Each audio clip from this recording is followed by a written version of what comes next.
Namaste दोस्तों.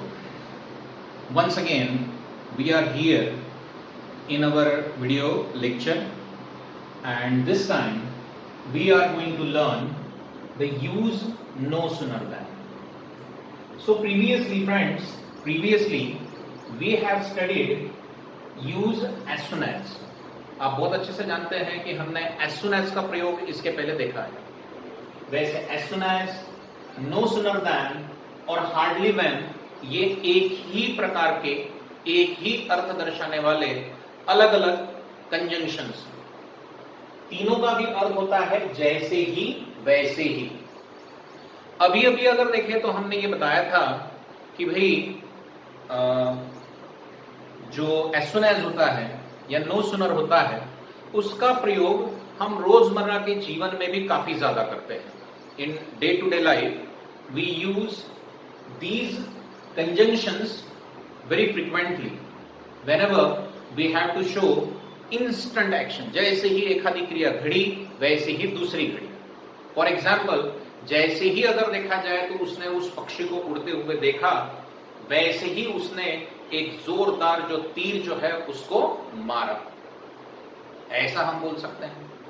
तो इसी तरह के अगर देखा जाए तो जैसे ही वैसे ही, जैसे ही मैंने दोस्तों को उधर से आते हुए देखा, वैसे ही अगर देखा जाए तो वैसे ही मैंने उनके तरफ देखकर जोर जोर से चिल्लाना शुरू कर दिया. ठीक है. जैसे ही वो छोटे से पंछी ने अपनी मां को उड़ते हुए अगर देखे तो आसमान में देखा, वैसे ही अगर देखे तो वो जोर जोर से चिल्लाना शुरू किए, ये भी हम बोल सकते हैं. तो ऐसी बहुत सी क्रियाएं हैं जब जैसे ही वैसे ही इस संदर्भ को हम दर्शाते हैं. वही संदर्भ इंग्लिश में दर्शाने के लिए as soon as, no sooner than और hardly when का प्रयोग किया जाता है. So friends, as you know well, use of no sooner is very frequently used in our examination. चाहे वो बोर्ड का 10th का एग्जामिनेशन हो, स्कूल की एग्जामिनेशन हो, या चाहे हमारे बोर्ड का 12th का एग्जामिनेशन हो. In English grammar, no sooner than, the use of no sooner is very frequently asked. Okay, उस पर क्वेश्चन रहता ही है और वो एकदम आसान है. बस जो आसान होता है उसके बारे में आपको जरा ज्यादा केयरफुल होना पड़ता है. आप अगर किसी भी ग्रामर की चीज में केयरलेस हो गए और अगर आपने ये बता दिया कि भैया ये तो चीज बहुत आसान है, मैं इसको बहुत आसानी के साथ में कर सकता हूं, इसमें मेरी बहुत मास्टरी है, मैं इसको देख लूंगा, तो भाई आपको ग्रामर जो है वो बहुत ज्यादा क्षति पहुंचाएगा. देखिए, इंसान में कॉन्फिडेंट होना बहुत आवश्यक है, बहुत अच्छी चीज है, लेकिन और कॉन्फिडेंट अगर देखा जाए तो होना ये बहुत ज्यादा घातक हो जाती है. इसीलिए यहां पर प्रैक्टिस मेक्स मैन परफेक्ट का जो एक स्लोगन जो है वो एकदम परिपूर्ण लगता है. Okay, it's a perfect one on this part of the grammar. हर एक पार्ट में, ग्रामर के हर एक पार्ट में ये एकदम उचित ठहरता है. तो अब अगर देखें तो हम पार्ट बी में हैं. आप जानते हैं, देख सकते हैं बोर्ड पर, this is the use no sooner than. बहुत बार इसको यूज नो सुनर भी कहा जाता है. तो यूज नो सुनर दैन कहिए या यूज नो सुनर कहिए, सेम ही है. आपको यूज नो सुनर तो करना ही है, लेकिन दैन का भी प्रयोग आपको करना ही पड़ेगा. ऐसा नहीं कि उन्होंने बताया नहीं था तो फिर हमने यूज नहीं किया, ऐसा नहीं होता. Okay, so that is the same thing. अब देखिए, कोई भी वाक्य जब आप बनाएंगे, फॉर्मूला इज गिवन हियर, कोई भी सेंटेंस जब आप कन्वर्ट करेंगे नो सुनर के यूज के साथ, तब सबसे पहले अगर देखा जाए तो नो सुनर रहेगा. नो सुनर के बाद में अगर देखा जाए तो हम फर्स्ट क्लॉज लिखेंगे, उसके बाद सेकेंड क्लॉज हम लिखेंगे और सेकेंड क्लॉज को हम जोड़ेंगे किससे? दैन से. ये दैन है, THAN. This is not then, THEN आपको कभी भी इसमें लिखना नहीं है. देन जो है वो एडवर्ब है. ओके, और ये अगर देखा जाए तो ये कंजंक्शन का पार्ट है. तो दिस इज दैन. दैन का प्रयोग अपने को करना है. अब सबसे महत्वपूर्ण चीज आप ये बोलेंगे कि सर आपने नो सुनर के बाद में सीधा फर्स्ट क्लॉज बताया और फिर सेकेंड क्लॉज के पहले आपने दैन बताया. आप भूल गए एक चीज को, यहां पर हेल्पिंग वर्ब बताना. तो मैं बिल्कुल भी नहीं भूला हूं, मैं आपको इसको बहुत ज्यादा अगर देखा जाए तो अच्छे से बताना चाहता था, इसलिए मैंने उसको जानबूझकर स्किप कर दिया. अब मैं बता रहा हूं आपको. कि नो सुनर का यूज जो है, नो सुनर तो हम यूज कर लेते हैं वाक्य के शुरू में, फर्स्ट क्लॉज भी लिख लेते हैं, दो क्लॉज के बीच में दैन भी रखते हैं और दूसरा क्लॉज भी हम लिख लेते हैं, तो इस पर आपको मार्क जो है वो नहीं मिलते। इस पर अगर आपने इतना कर दिया आपको मार्क मिलेंगे 0। तो पूरा के पूरा मार्क जो होता है वो किस पर होता है कि नो सुनर का प्रयोग करने के तुरंत बाद आपने जिस वाक्य में नो सुनर का प्रयोग किया है उस वाक्य का हेल्पिंग वर्ब यहां पर आपको लिखना पड़ता है, तुरंत किसके बाद, नो सुनर के बाद। ठीक, अगर उस वाक्य में हेल्पिंग वर्ब दिया गया है तो उसी हेल्पिंग वर्ब को उठाकर सामने लेके आइए, मतलब नो सुनर के बाद में रख दीजिए, फिर फर्स्ट क्लॉज लिख लीजिए। और अगर ज्यादातर सेंटेंस में क्या होता है कि हेल्पिंग वर्ब दिया ही नहीं जाता है, अब हेल्पिंग वर्ब नहीं दिया जाता है तो फिर आपको टेंस देखना है। और इसके पहले हमने काफी बार ये बताया है कि अगर आपके सेंटेंस में हेल्पिंग वर्ब नहीं है तो वो सेंटेंस दो में से एक टेंस में होगा, एक तो सिंपल प्रेजेंट या तो सिंपल पास्ट टेंस, क्योंकि यही दो टेंस में हेल्पिंग वर्ब डायरेक्टली अगर देखा जाए तो नहीं दिया जाता। ठीक है, बस उतना ढूंढना है। मेन वर्ब का फर्स्ट फॉर्म है तो simple present tense, main verb का सेकंड फॉर्म है तो simple past tense. Simple present tense के हेल्पिंग वर्ब डू और डज, सिंपल पास्ट टेंस का helping verb did, that's it. तो इतना पार्ट अपने को यूज करना है और अच्छे से अगर देखा जाए तो हम सेंटेंस इसमें बहुत बढ़िया तरीके से कर सकते हैं। Is that clear? चलिए आगे बढ़ते हैं। अब हमें अगर देखा जाए तो देखिए हमें क्या करना है। First sentence is given, as soon as the fire broke out there, comma, everyone started crying for help. क्या इसके पहले हमने ये सेंटेंस देखा? याद करिए, बिल्कुल सही है। इसके पहले हमने ये सेंटेंस एज सुन एज में ही तो देखा है, एज सुन एज का ही सेंटेंस लिया है ताकि आपको एज सुन एज का, इस वाक्य में हमने एज सुन एज का प्रयोग करके ऐसा उत्तर लिखा था, उसको आंसर लिखा था। अब इस क्वेश्चन को नो सुनर के लिए अगर आता है तो फिर उसको कैसे बनाना है ये बताने के लिए हमने वही सेंटेंस यहां पर लिया है वापस। अब हमें बताया गया है कि भाई use no sooner, instruction is given there, okay, at the end of the sentence और आफ्टर द सेंटेंस, कि भाई यूज नो सुनर दैन का प्रयोग करना है। तो सबसे पहले हमें देखना है कि भाई वाक्य में एज सुन एज को दिया ही गया है, तो हम एज सुन एज को, अभी नो सुनर और एज सुन एज एक ही जैसा मीनिंग दर्शाने वाले कंजंक्शन है, तो एक की जगह पर दूसरे को हम डाल सकते हैं, रिप्लेस कर सकते हैं दूसरे को। तो इसीलिए अगर देखा जाए तो देखिए हमने यहां पर एज सुन एज को रिमूव किया और इसके जगह पर अगर देखा जाए तो हम ओके यूज करेंगे किसका, नो सुनर का। तो देखिए हम यहां पर पहले ले लेते हैं नो सुनर। देखिए हमने ले लिया, क्या हमने यहां पर किसको निकाला, ओके, रिमूव किसको किया, एज सुन एज को रिमूव किया, नो सुनर लिया। अब अगर देखा जाए तो देखिए नो सुनर के बाद हमेशा ख्याल में रखिए, लोग यहीं पर भूल जाते हैं, यहीं पर मार खाते हैं कि भाई नो सुनर के बाद आपको हमेशा ख्याल में रखिए, कभी नहीं भूलना है कि नो सुनर के बाद आपको हेल्पिंग वर्ब चाहिए ही चाहिए। अब हेल्पिंग वर्ब कहां ढूंढेंगे, भाई जिस वाक्य में हमने नो सुनर का प्रयोग किया है उसी अगर देखा जाए तो उसी वाक्य में, मतलब उसी क्लॉज में हमें हेल्पिंग वर्ब ढूंढना पड़ेगा। तो ये एज सुन एज का, एज सुन एज को निकालकर हमने नो सुनर का प्रयोग किया है, तो इस फर्स्ट क्लॉज में ही अपने को ढूंढना पड़ेगा। The fire broke out there, यहां तक है ये फर्स्ट क्लॉज। दिख रहा है कि आपको कहीं पर हेल्पिंग वर्ब नहीं दिख रहा है, बिल्कुल नहीं दिख रहा है। तो फिर मेन वर्ब देख लीजिए, यहां पर है ब्रोक आउट, V2 है, मतलब मेन वर्ब का सेकेंड फॉर्म है, मेन वर्ब का सेकेंड फॉर्म है मतलब टेंस कौन सा हुआ, बिल्कुल सही, सिंपल पास्ट टेंस हुआ। सिंपल पास्ट टेंस का हेल्पिंग वर्ब कौन सा हुआ, सिंपल पास्ट टेंस का हेल्पिंग वर्ब, जी नहीं, बिल्कुल भी नहीं, सिंपल पास्ट टेंस का एक ही हेल्पिंग वर्ब है, वॉज वेयर नहीं लेना है आपको। Simple past tense is having only one helping verb, okay, it's a unique one, that's did. वो कौन है, डीड है, डीड, तो आपको डीड लेना है। तो ये देखिए नो सुनर के बाद या आपने डीड ले लिया, ठीक है। हेल्पिंग वर्ब लेना पड़ता है, वो भी जिस वाक्य में हमने नो सुनर लगाया उसी वाक्य का, इसमें नहीं था तो हमने टेंस देखा, टेंस देखने के बाद में वो सिंपल पास्ट टेंस निकला, इसलिए सिंपल पास्ट टेंस का हेल्पिंग वर्ब डीड ले लिया। बस इस पर आपको पूरा भी मार्क मिल गया 100%। डीड आ गया, नो सुनर के बाद हेल्पिंग वर्ब चाहिए था, ले लिया। अब बाकी का वाक्य लिख लीजिए।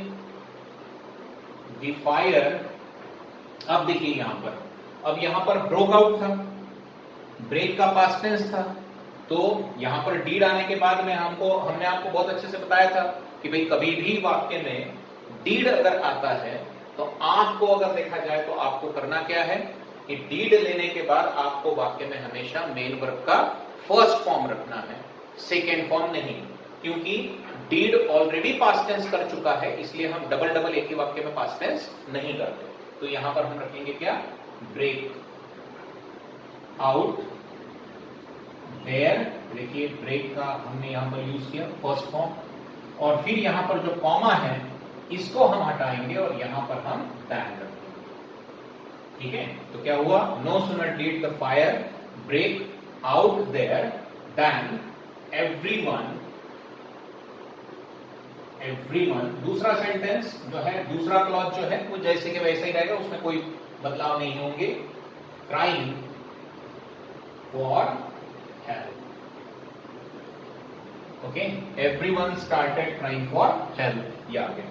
तो अब देखिए नो सुनर का हमने प्रयोग कैसे किया, no sooner did the fire break out there then everyone started crying for help. देखिए नो सुनर भी आ गया, हेल्पिंग वर्ब भी आ गया, हेल्पिंग वर्ब डीड आया इसलिए मेन वर्ब का फर्स्ट फॉर्म किया, फिर अगर देखा जाए तो दैन रखा, सेकेंड क्लॉज जैसे कि वैसे। That's very easy, okay, that's all. चलिए let's move towards the second sentence. People started to and fro when the train reaches on the station. देखिए ये भी यूज एज सुन एज का ही sentence है, लगभग कुछ ऐसा ही सेंटेंस देखा था हमने, तो ये भी वही सेंटेंस है।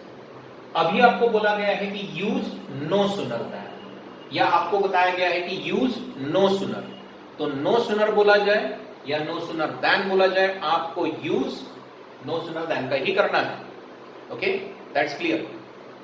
तो अब देख लीजिए सबसे पहले वाक्य में कोई कंजंक्शन दिया है क्या, तो ये हुआ people start to and fro when the train reaches on the station. ये देखिए अभी यहां पर व्हेन आया है। अब व्हेन बताइए तो कौन से क्लॉज में है, फर्स्ट क्लॉज में है कि सेकंड क्लॉज में है? बिल्कुल सही, सेकंड क्लॉज में है, क्योंकि अगर ये फर्स्ट क्लॉज में अगर होता तो यहां होता व्हेन, ओके, ये अभी दो वाक्य के बीच में है, मतलब ये सेकंड क्लॉज के शुरू में आया है। तो अब हम क्या करेंगे, व्हेन को अगर देखें तो हम निकालेंगे और ये जो सेकंड क्लॉज जो है इसको सामने लाएंगे, क्योंकि व्हेन की जगह पर हमें नो सुनर रखना है, लेकिन इसको सामने लाना ही पड़ता है। अगर यहां पर अगर रख दिए तो आपका सेंटेंस पूरा गलत हो जाएगा, इसलिए you should keep this second clause, okay, at the beginning while using no sooner. तो भाई हमने व्हेन को निकाला और वहां पर रख दिया हमने नो सुनर। देखिए we use no sooner at the beginning. अब अगर देखा जाए तो हमने व्हेन की जगह पर नो सुनर रख दिया, इस क्लॉज को हमने सामने भी ले ली, लेकिन केवल नो सुनर का प्रयोग करने से नहीं जमता है। क्या चाहिए अपने को, हेल्पिंग वर्ब, बिल्कुल सही है, ओके, क्या चाहिए, हेल्पिंग वर्ब, और without helping verb no sooner का प्रयोग होता ही नहीं है। तो भी देख लीजिए, अब जिस वाक्य में या जिस क्लॉज में हमने नो सुनर लगाया है उसी क्लॉज में देखना पड़ता है आपको, दूसरे में नहीं। तो इस क्लॉज में अगर देखें तो हेल्पिंग वर्ब फिर से नहीं है, तो फिर क्या करेंगे, मेन वर्ब को देखते हैं। मेन वर्ब है रीचेस, इट्स V1, मतलब मेन वर्ब फर्स्ट फॉर्म है, कौन सा टेंस हुआ, बिल्कुल सही, सिंपल प्रेजेंट टेंस हुआ।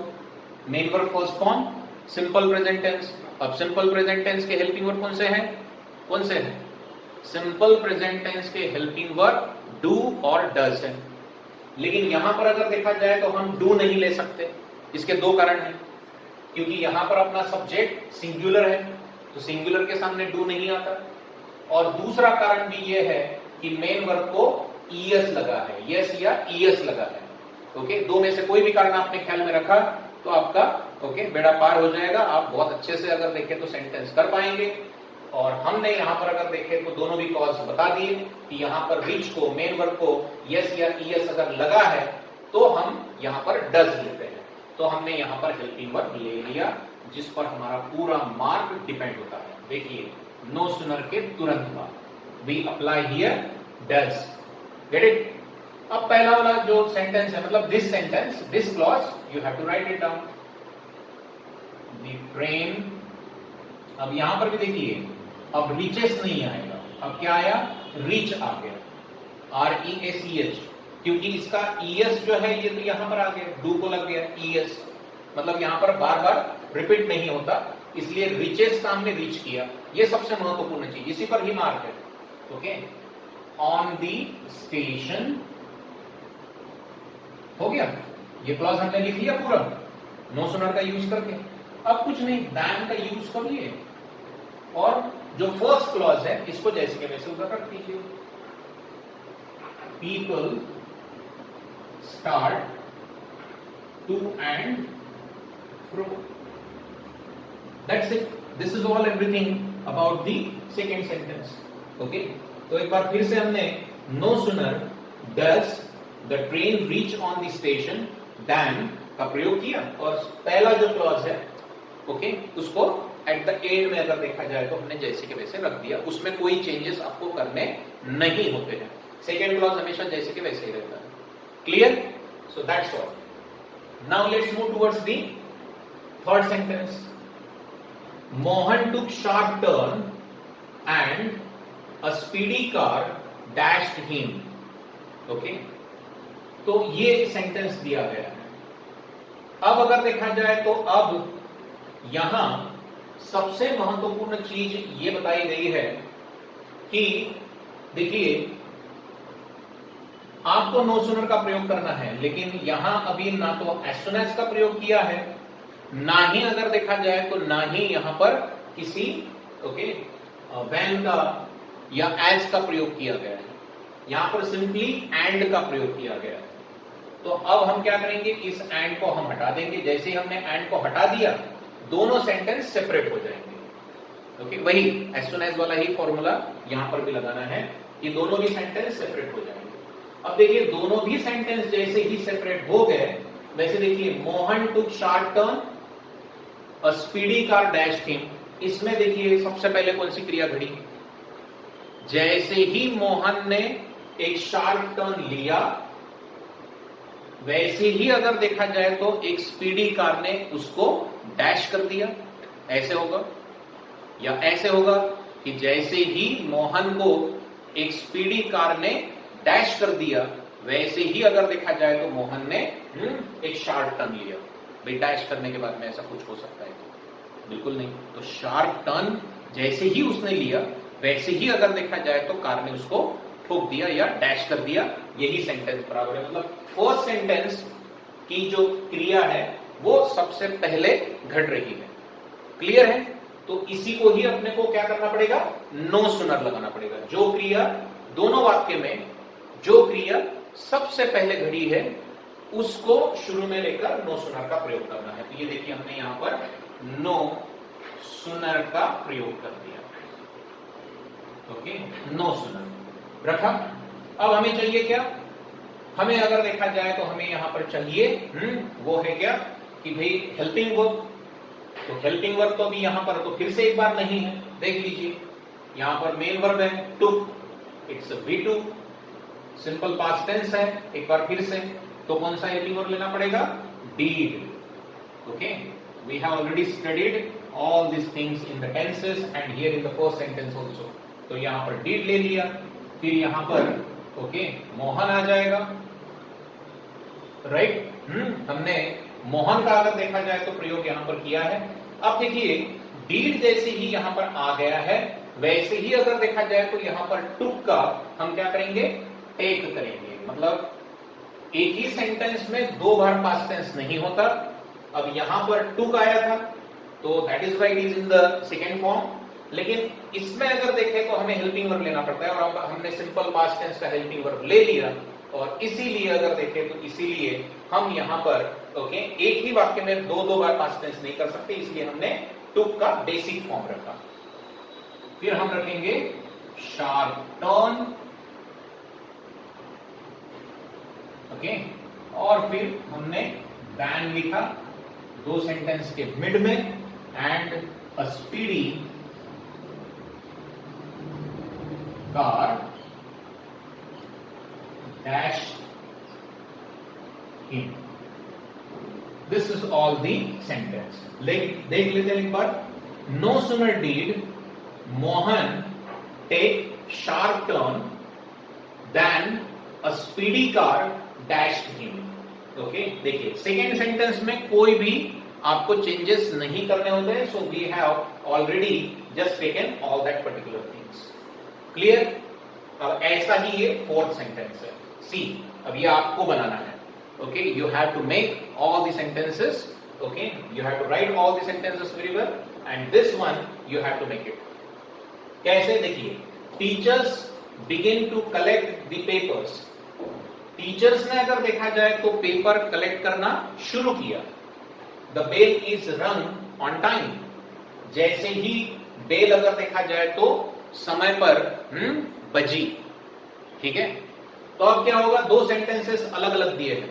Two separate sentences are given here with the instruction that you have to use no sooner, right? No sooner का प्रयोग करना है. अब दोनों भी सेंटेंस अलग अलग दिए हैं, तो अपने को फिर से एक बार क्या करना पड़ेगा, बताइए तो. बिल्कुल सही है. दो सेपरेट सेंटेंस में से हमें यह देखना पड़ेगा कि कौन से सेंटेंस में पहली क्रिया घट रही है. तो जैसे ही टीचर्स ने पेपर कलेक्ट करना शुरू किया, वैसे ही समय पर बेल बजी. ऐसा होगा क्या? या ऐसा होगा कि जैसे ही समय पर बेल बजी, वैसे ही अगर देखें तो टीचर्स ने सारे पेपर्स कलेक्ट करना शुरू कर दिया.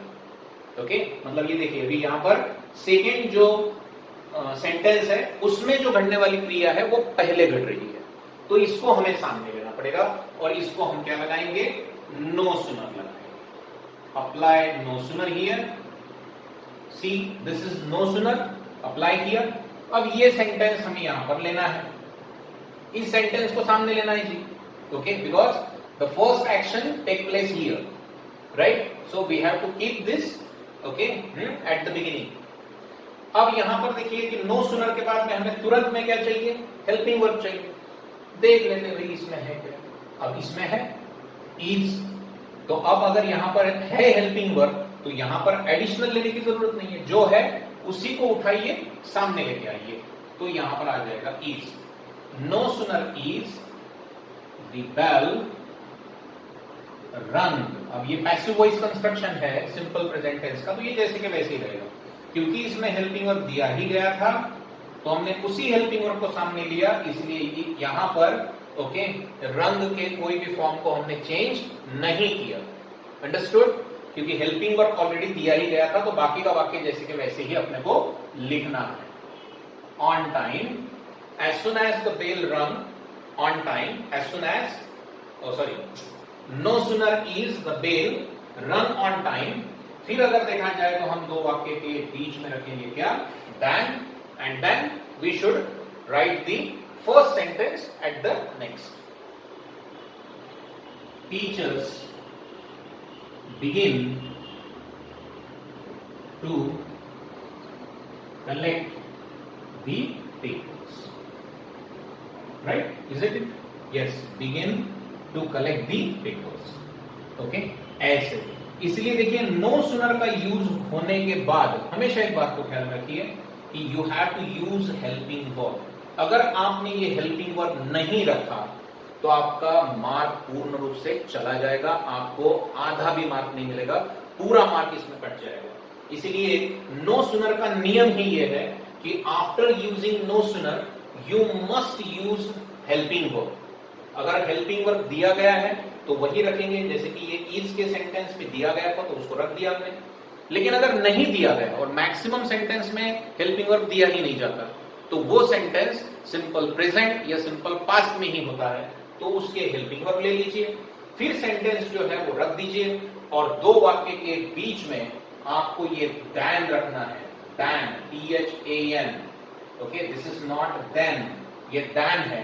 तो इसका प्रयोग करके आप बहुत अच्छे से नो सुनर दैन का प्रयोग कर सकते हैं. That is the most important part of the grammar, and in most of the exam a question is asked on this particular part of the grammar. Okay, so you should just get yourself ready to solve and get 100% marks, okay, on this part. So me there friends, you have just understood each and everything, and you should just solve all the assignments which is given to you, okay, in the script form. So see you then. We will see, okay, use hardly when in the next video. How to make use hardly when in the next video. Okay, so see you then. Bye. Take care.